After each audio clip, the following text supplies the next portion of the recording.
দেশ গবাদি পশুতে স্বয়ংসম্পূর্ণ হলেও মাংসের দাম দিন দিনই চলে যাচ্ছে নাগালের বাইরে।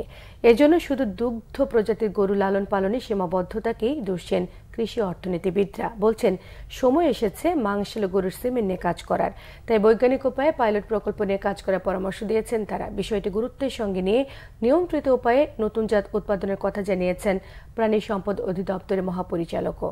আবারও জানাচ্ছেন মামুন আবদুল্লাহ।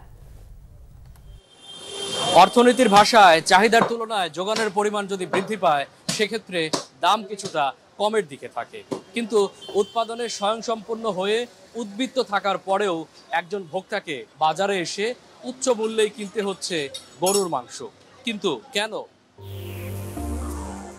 প্রাণী সম্পদ অধিদপ্তরের তথ্য বলছে 2023 সালে দেশে মাংসের উৎপাদন ছিল 87.10 লাখ টন।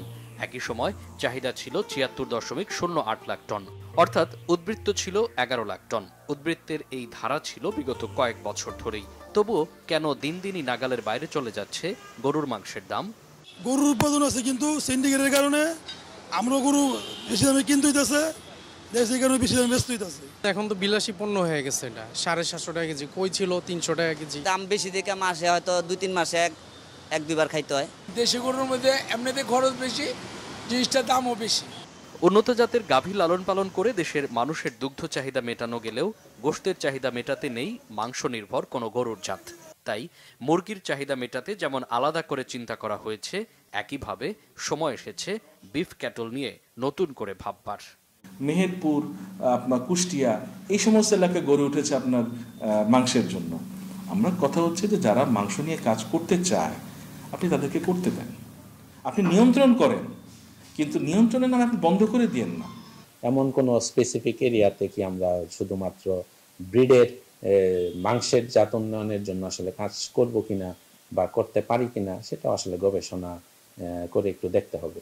কৃষি অর্থনীতিবিদরা বলছেন প্রাথমিক পর্যায়ে এলাকা ভিত্তিক পাইলট প্রকল্পের মাধ্যমে কম খরচে বেশি মাংস পাওয়া যায় এমন জাতের গরু নিয়ে কাজ করা সময়ের দাবি।